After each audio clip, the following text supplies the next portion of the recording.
Welcome to Founder Problems Podcast, where we have another edition of What's Your Problem, where we talk about wins, struggles, and what we're working on. We're going to kick things off today with Zach. I got a lot of things cooking, a lot of things going on. I'll start with kind of the highlights, the things that are actually good.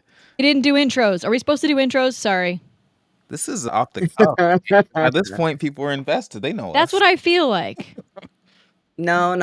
I come across content all the time where everyone's like, if you're new here, and I'm like, I am always new here.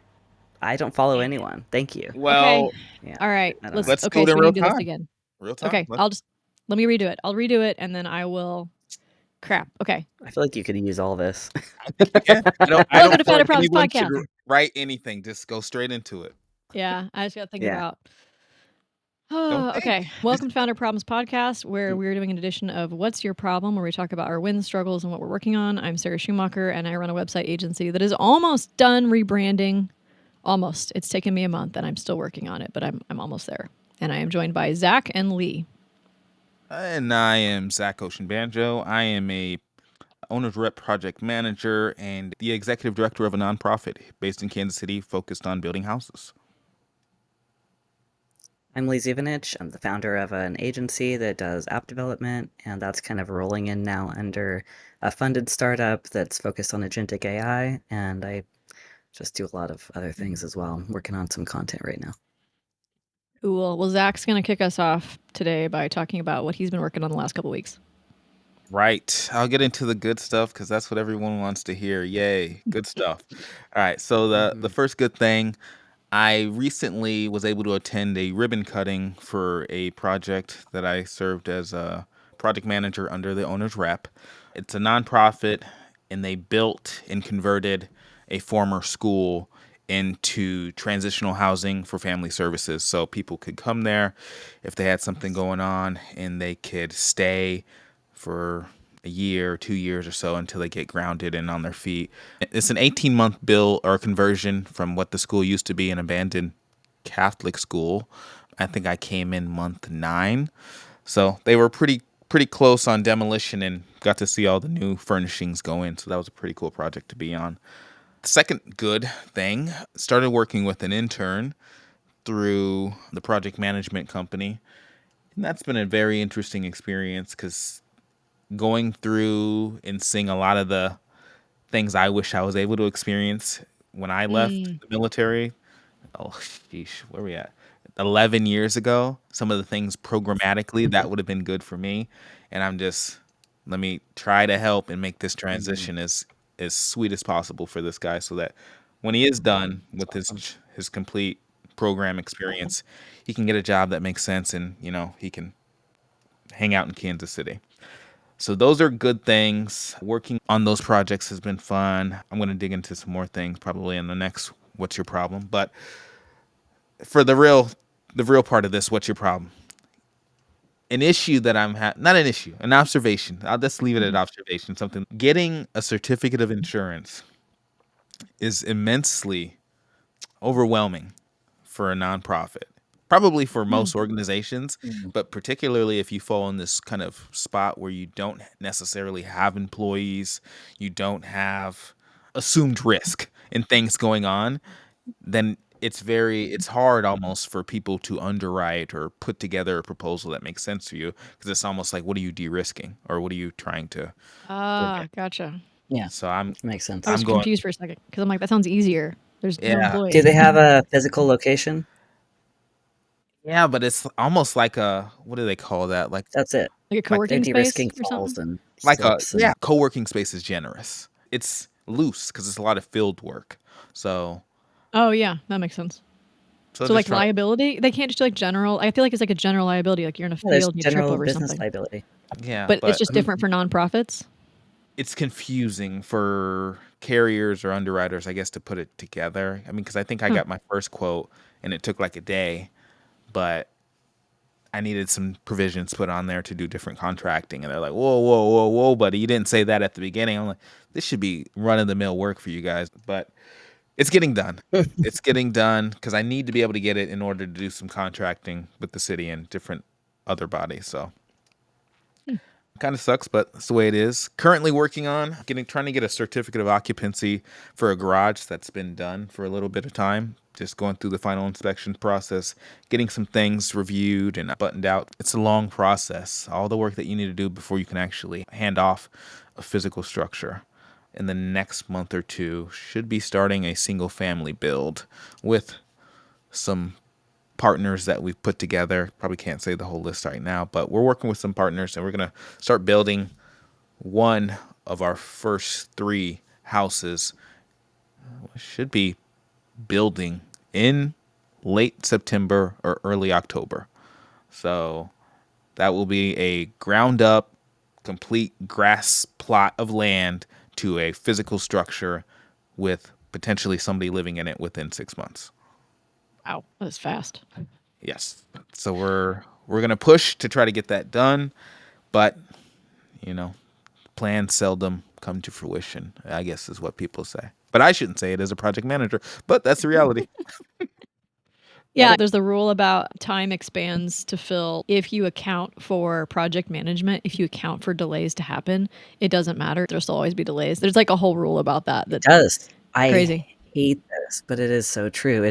Everything fills the space you give it.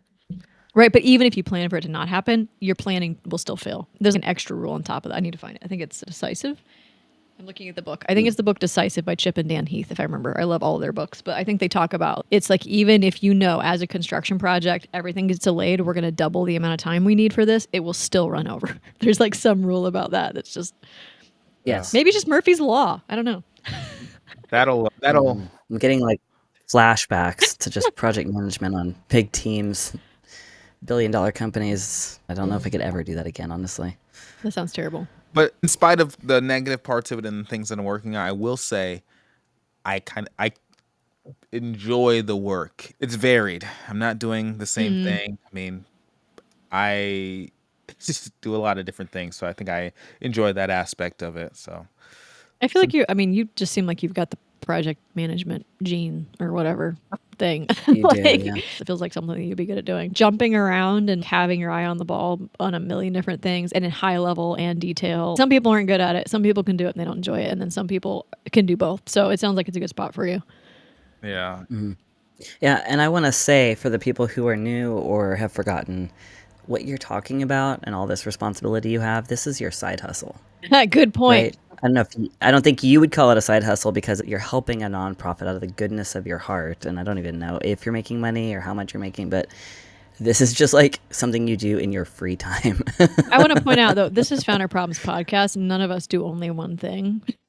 Exactly. That's funny you mentioned insurance because like that was not going to be one of my problem items, but I am also figuring out insurance because my current policy expires in like a week and a half or something. And I know it's too high. And so I'm like, oh, crap. So my problem with that and my frustration is that this is 2025. I should be able to go fill out a form on your dang website and then get a quote. Some guy calls and leaves a message. I have to talk on a phone to somebody. Ridiculous. And then I was like, I'll talk to the bank. And they're like, here's a list. It's an email with a bunch of questions. You guys don't even have a form, copy and paste and reply. Like, what is this, 1995? It's very frustrating. Insurance just sucks. This is not how I want to spend my day. I have work to Errors do. and omissions. I have projects. I push, especially in bureaucracy and government-y stuff, I would push for a one-form system or Yeah. even to make it into a construction thing, like getting a bid. If I need 30 people to say that they can do electrical outlets, I don't want to have to call 30 companies. I want to just click a button and 30 people can give me a number. That's a dream. I think that's Thumbtack, but that's like a backyard, like, Yeah. I build stuff in my spare time. That's Apsta. I mean, Well, yeah. God damn it. I'm probably sunsetting that part of it, but I just keep going back and forth on that. There's a lot of platforms. I just don't think I guess Clutch is probably the biggest version of that, but God, they're expensive. This conversation is killing me. Sorry. I've been looking at this stuff a lot It's lately okay. because I've been some things. I so. know. It's because you're my demographic. That too. And I don't know what I'm going to do. I mean, about not all that. necessarily. I would never in a million years pay for Clutch. So That's fair. Yeah, my demographic would probably still need to pay. it depends on the size of your project. I'm not Yeah. doing $100,000 projects. Well, once I started splitting my vision apart between the agentic AI stuff that's getting funded, and the touchy-feely community that I built, the app is built. Founders have been asking me for years to let them use it because they want what Zach was describing so badly, where you just put your data in, you get all these quotes, it's transparent, it's easy. It feels like I built a nonprofit and then I just tried to make it a for-profit. So I keep thinking I should spin that out into the community and make it probably not open source, but make it free. Yeah. You know, Okay. like Yes. it's Go look at. I'll send you a link. There's a Zippy List. I forget what the name of the business is. It's like an SEO company. It's the same thing. He's mostly an SEO agency, but then he has this whole directory that people can get listed on. I'll send you a link and you can check it out because it's exactly what you're talking yeah. about. It's just like a community my God. resource. I mean, I might be having like an epiphany that is game changing right now. Why don't I just make the whole thing free and then we just do like paid ads or something? yeah. I'll send it and you can out because it's definitely a good use case. This So dude, Cyrus Shepherd, I found it. yeah, Cyrus Shepherd. Yeah, nice dude. He worked with Rand Fishkin. For all the SEO nerds here. That's cool. Oh. He worked at Moz. So man, let me figure out what am I even going to talk about today? Proposals. Oh yeah. Literally right. I've not gotten a lot of sleep this last week. I'm still in the middle of the rebrand, so I'm like, what are my wins?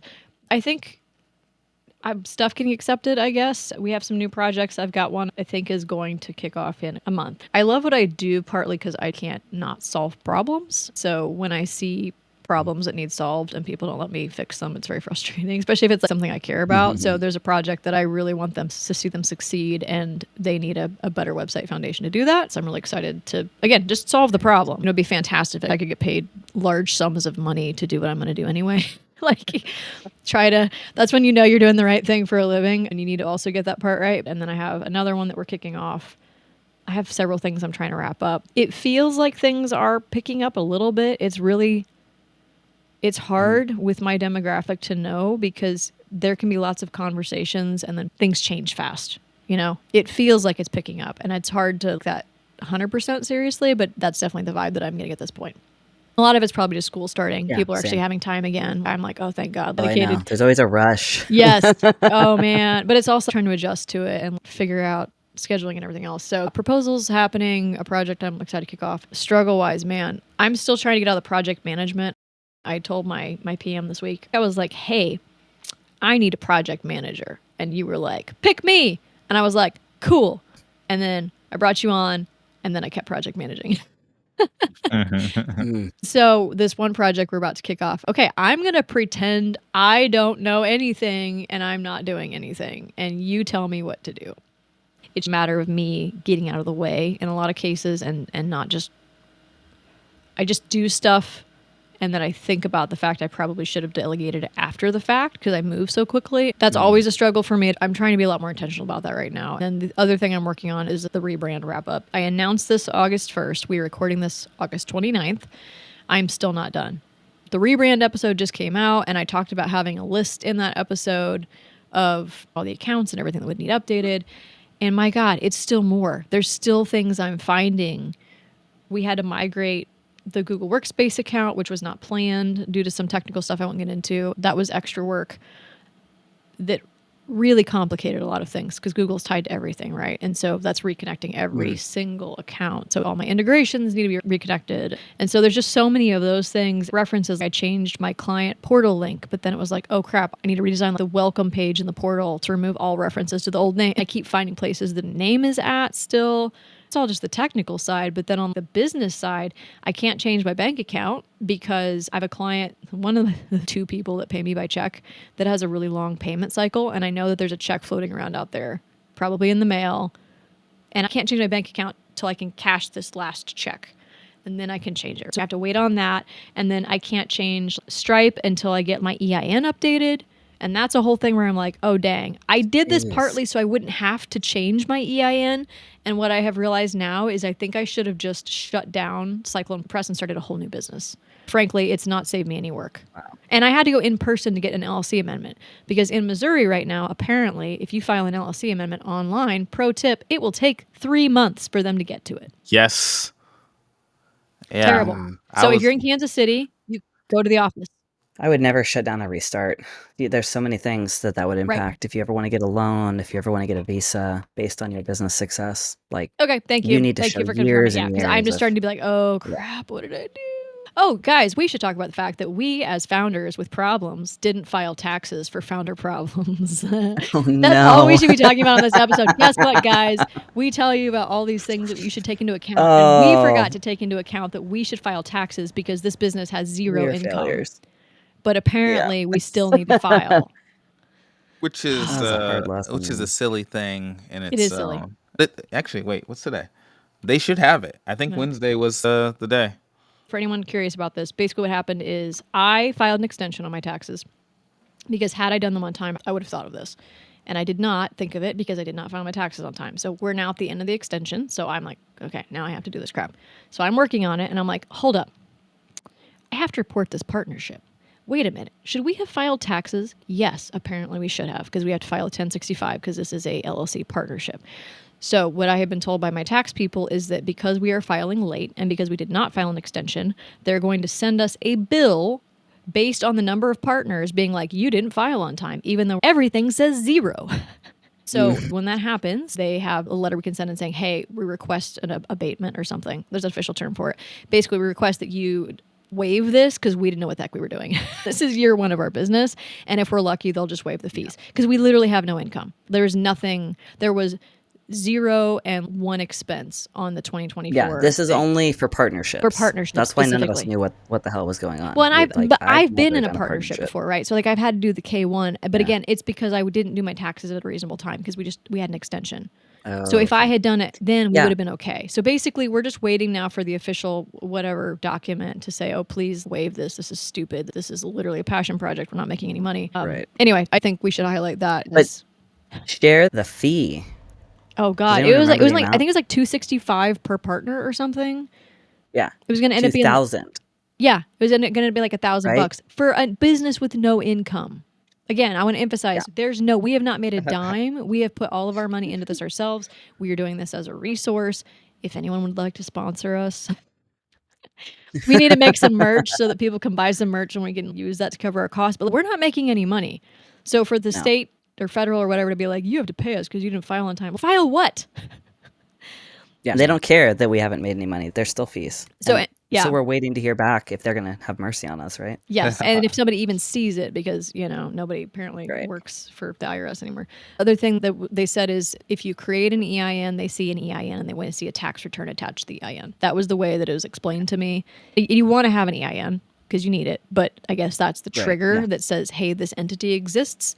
They need to file a tax return so we can see what they're doing. But we're like, we're not doing anything. Mm-hmm. Anyway, just want to add that little addendum. Founder Problems Podcast, very aptly named. Founder problems. We all have problems. Yeah. On the We have real problems. the PM piece, project management, I think would probably be a very useful exercise. Speaking as a PM type guy myself, if you had an exercise where you started from cradle to grave, not being the singular focus.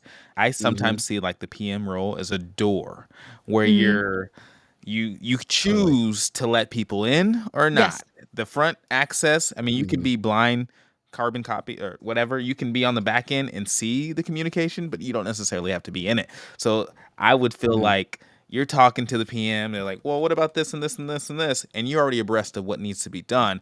But their primary contact shouldn't be you, because I feel like that completely ties you up in everything. Because there are certain things that I'm seeing with this, some of the things that I'm doing where it's like, I don't need to have a conversation, or the client may not necessarily need to have a conversation with who I'm employed by. If it's something about this permitting or what about this code or something like that, let's get on Zoom about that next Tuesday. Are you free? It doesn't need to be that. Just I could tell them and keep it. Can I share my really quick though? I have to share this visual before Zach said it's like a door, and I just had this vision of the Fortnite shoulder run through a door. I just bust through the door because I'm moving so quick. I don't stop to go, I should let the PM open this door. Vision in my head. The Fortnite shoulder run. Anyway, sorry. That's you. Continue. I would hate to be trying to race you to any task. That's exactly that task. That's it. You coming. That's the problem. Yeah. Yeah. That is the problem. Can I share my unhinged process? Sarah, you know this process. I'm sharing it for the greater listener experience, and maybe Zach hasn't heard it, in which case you can both weigh in. You're honest opinion on this. So I have had teams and people I've been delegating to for a very long time. And I think I probably developed this maybe 4 years ago when I started having more project managers and operations people reporting to me and then going out and managing others. So if someone new comes onto my team, project manager, product owner, or operations typically, the weight of this would fall mostly on an ops or PM type person.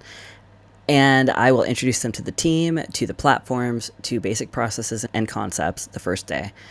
And they know through the interview process, this is a highly autonomous role. They've been warned.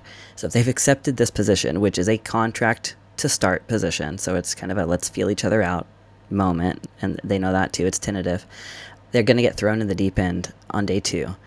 So day 1, ask all the questions you want. Sometimes I spend hours on a call with them holding their hand and just making sure they're really comfortable. But by day 2, now they are in all the platforms, logged in on everything. They've got Jira tasks or Notion tasks or whatever, ClickUp, that are assigned to them. They can attend any meetings they feel like they need to attend. They'll get CC'd on things and pulled into meetings where others think they need to be there.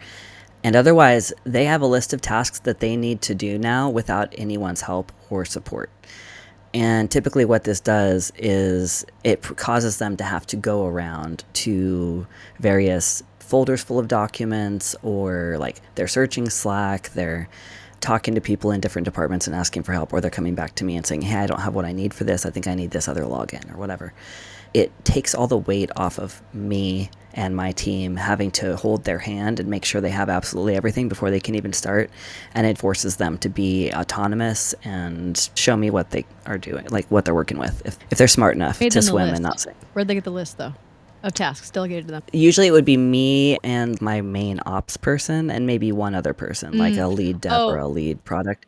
A lot of it is just me not passing on the information or doing something and forgetting to note it somewhere. I would log out of that inbox if I were you.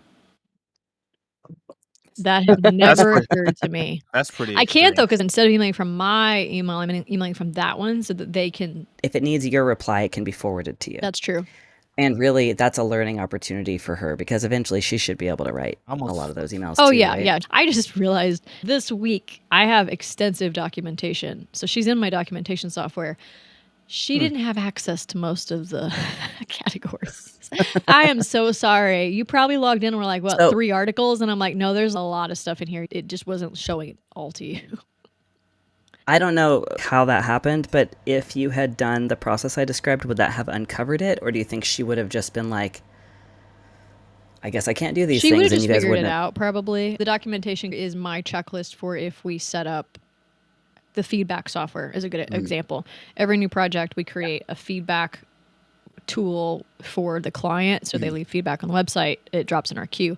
So she could go create that. She has the login for it. But the way I want it done, you name it this way, whatever, that's the thing where she could figure it out. So my unhinged thing, because it's very sink or swim. Do you guys think it's evil or helpful? I don't think it's evil. I think it's a good test to someone's and I think it's a personality style. You're very hands off. You're just like, do the thing. And so I think if you're hiring someone, they need to understand that that's just how things are going to be. I am not that way. Yes. I don't have any desire to micromanage people, but also I can do every task that I delegate. I have specific things about do this way because this is best practice. And I know that because I've been doing this for 20 years. So I don't want to leave certain things up to chance. So then I'm looking at the work I was like that and been like, oh, this is not good enough.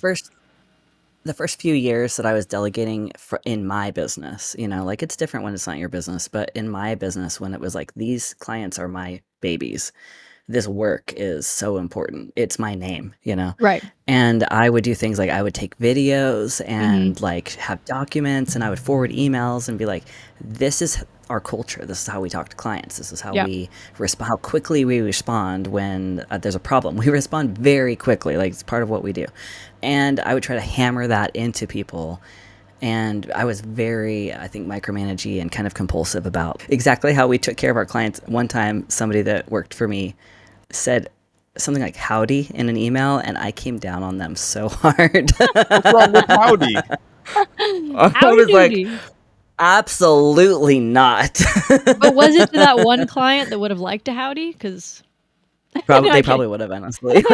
But I was just like, that's not what we're doing here. Maybe it triggered me. I'm from Oklahoma, and I was like, no. Oh, that's funny. Yeah.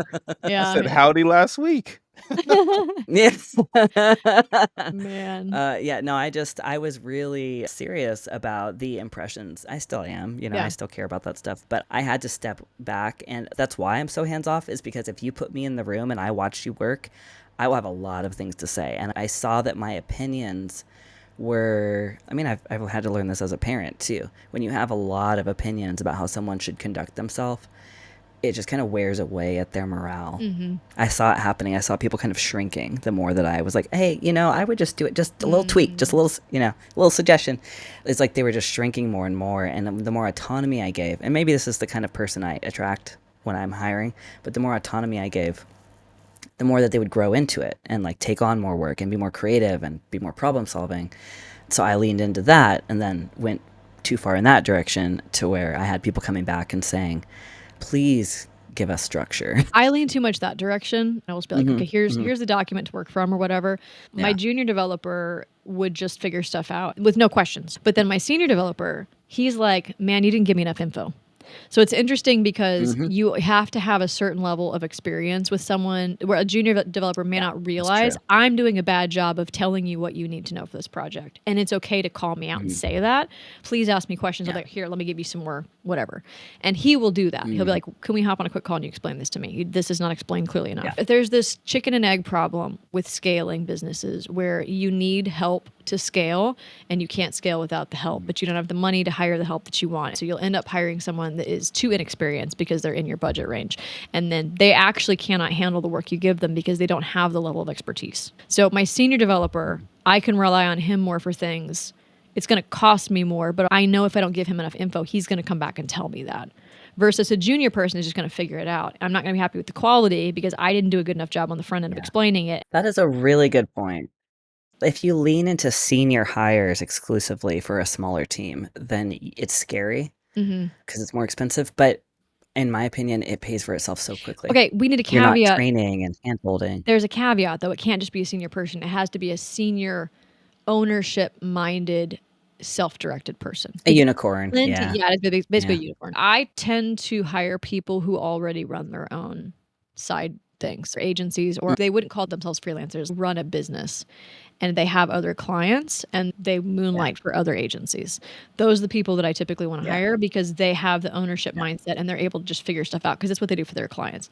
So if it's a freelancer, if it's someone that's inexperienced, or if it's a senior person that worked for like a corporation where everything was told to them, those people are not necessarily going to work out very well. And that's what makes it hard. No. You need a person like this and you That's a need them to hard be lesson for me.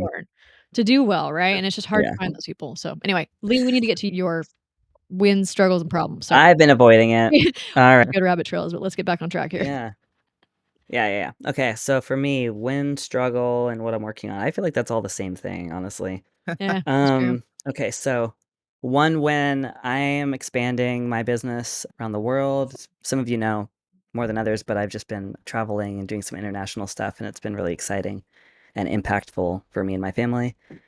And I got invited to take on a contract where I'll be teaching entrepreneurs classes. And not only will I be doing one-on-one consulting and teaching classes, but I get paid to develop curriculum and content for this nonprofit to teach entrepreneurs that they will also use and disseminate that other teachers can use. And that win, I think, has helped empower me and made me realize there is still a need. There's not just, YouTube is not everything for everyone. There's still a need for this personal experience where you show up and you teach a class and you give people curriculum and they learn and maybe you write a book or whatever. For some reason, I just felt like that was so oversaturated. There was no point in trying, and that I would never be able to create content about the things that I know. It's just imposter syndrome. Who's going to read that, But like I've told Sarah, I don't want to hear from anyone else about WordPress. If I need to know about WordPress, I'm going to go bother Sarah. I'm not going to go to YouTube or whatever. I'm going to be like, Sarah, please take some time out of your day to instruct me. And if she had content on YouTube that was like, here's how you set up your WordPress site, and here's how you go through these motions or whatever, I would just go consume that because I know, like, and trust Sarah, right? Yeah. So intellectually, I know that there is still the need for me and people like me to create things. But for some reason, I didn't believe it until I got hired to do this. So now, yay, I get to do that. So those are wins for me, and I think work is picking up and investor season is starting again, and it looks like my pre-seed round may actually finally close if people keep their word. So that's really exciting. Struggle, I think all the traveling has been hard. It's been good to start to get settled again and figure out like my routines. So I just have lots of work across multiple cities now, and it's been a journey to get there and to get my kids on the same page with me and everything. So beyond that, just getting investors to respond right now. I think anyone who's a startup can feel that pain with me, that summer is hard, and I'm looking forward to fall. And then one thing I'm working on, so I challenged myself apropos of nothing except like I got this contract and I'm feeling very creative and excited to create content now. I was like, the last hurdle for me is video content. I hate it. I'm terrified of it. This doesn't count for some reason. I think just because I'm here with you guys and This is just a we're just hanging out. This is just a meeting we're recording. Yeah, it's different. Hanging out. We just would do this for fun anyway. So now we're Exactly. just doing it and recording it. I couldn't get past so many mental blocks for creating content, and I knew they were there, and I would regularly go and kind of look at them, be like, here are my mental blocks. And maybe I would write it down and try to do a exercise and try to get further along the path, or go look at CapCut and hate it, but try to learn it. And I've spent the last couple of years in that loop. And I hate to praise an algorithm, but because I'm feeling more like creating content and feeling more creative, I started attracting that content in my feed. So I would open up, Instagram or TikTok or something because someone sent me something funny. And if I scroll at all, it's just one person after another being like, you can do this. It's not that hard. It started giving me momentum, and I started using it for research, and I started taking notes, kind of psyching myself up consciously. Then I think I crossed the threshold recently where I was like, okay, that's enough research. That's enough note taking. If you go too much further, now you're just like the stereotype. You know everything there is to know. Now go make a fucking video and post it. So I challenged myself 100 days of content starting on X day. And I didn't even really pick a day. What happened was I started posting on LinkedIn more compulsively because LinkedIn is like my safe space. So That's a I'd weird be like, thing to say. I saw the face you just made, Sarah. I realized that those words in that sentence. I should take that to a therapist, probably. No, I mean, we've talked about this before. I understand where you're coming from, but that's just a really funny statement. Sorry, continue. I love to write. And years ago, I started writing on LinkedIn because I was like, nobody's here. Now it's like, the this same. counts, it's still right? true. It's just AI bots now. Completely. Bots Yeah, to me, it's responding to still like bots. nobody's really here. The only people here are people who are trying to be pseudo influencers, or you're here because you're job hunting. Like, no one's really here. Yeah. So it's so easy. And I still feel that way. So I would go and I'd be like, okay, we're creating content today. And then I would just fearfully be like, okay, LinkedIn post it is. And put something out there because then I could check that box and be like, I did it. So then one of these days, I'm just like, okay, I'm going to create something. So I wrote on LinkedIn, I've challenged myself to do 100 days of content. And I kind of phrased it as if I'm starting the next day. So I scheduled this out 4 days ahead. So this is about a week ago. And I just kind of watching that day get closer and closer. Like, okay, I better figure out CapCut. So I did day one yesterday. And it was literally me making a video about how I still don't know how to do video editing. It was probably 8 seconds long. And I put it on Instagram, TikTok, and Facebook, and then LinkedIn. It was very freeing. I'm actually starting to have fun already because I've made 6 videos. I've been trying to make the day one video for 3 days. And I have made videos of me just ranting about how much I hate this process and talking about what I want to give back to the community. And I don't know how to trim those down yet. I haven't figured that part out yet. But I got back into CapCut because after I made my first video, I was like, I hate this so much. I need to learn how to make it better. So much. And all of a sudden, for the first time ever, I got into CapCut and I started to learn it. And I think it was out of desperation. It was like, the mental block is still there in some way, but I am overcoming it because now I'm staring at a video of me that I just made that I desperately want to clean up. I want to trim it and make it less rambling and whatever. So I just started learning CapCut and got really excited actually and created a couple of really cool things that I'm excited to share soon. But they didn't feel ready enough for day one, so then I did my little 8-second thing for day one. So wow, that was a tangent. That's what I'm working on.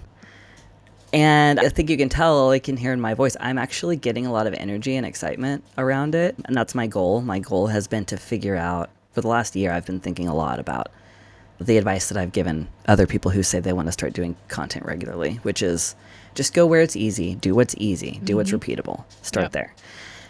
So I literally have experimented with, like, what if I have the phone holder thing that I bought just by my bed, and I'm just laying here in bed, and it was like, hey guys, because Is that better than walking? that's easy. People that are like, Like, so I don't get those videos at all. I can't do the walking outside one. I tried, and I got too nervous because like run into a stop sign or something. I don't want people to be like, fucking influencer. I can't. I'm not there yet. That might be the look. I'll get there. For sure.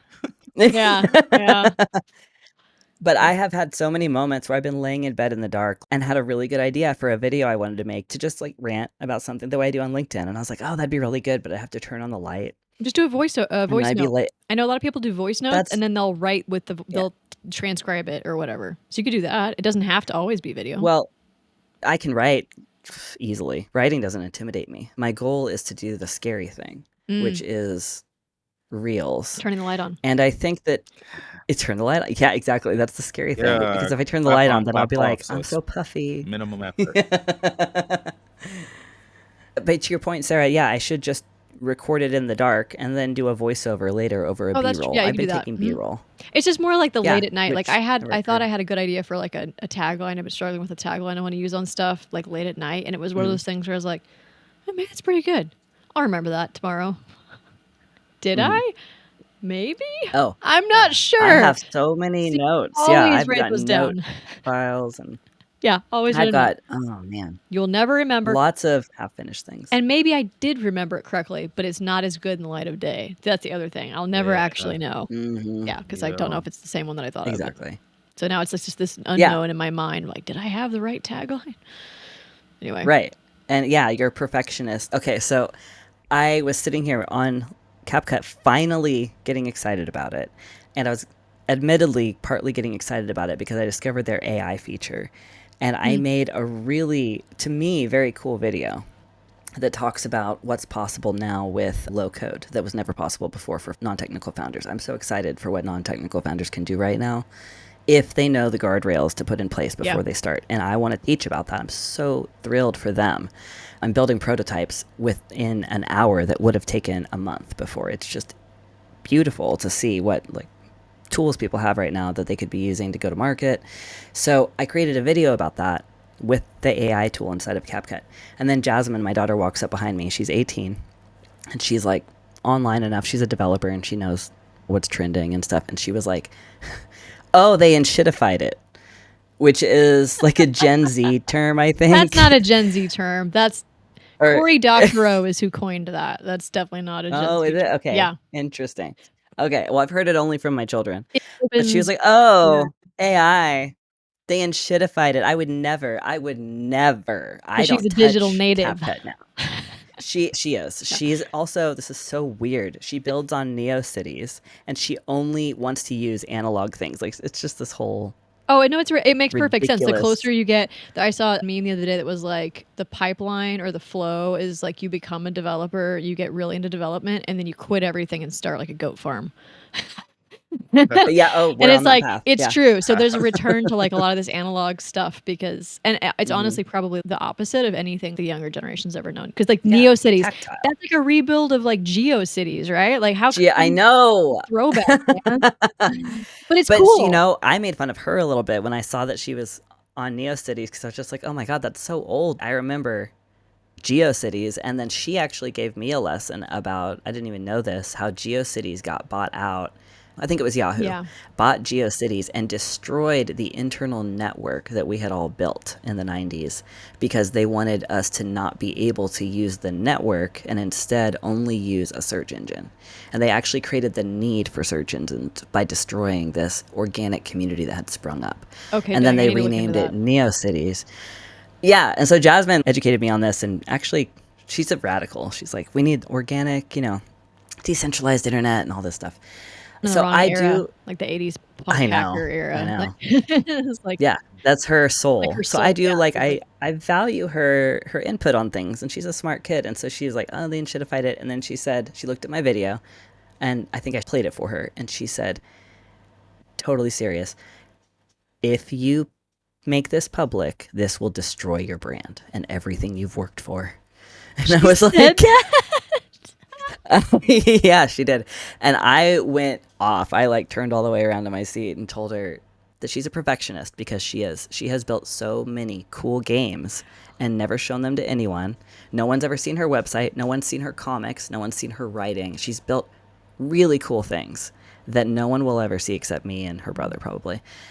And I was like, okay, I've made a lot of money doing cringy things and putting myself out there when it's scary and starting before I felt ready.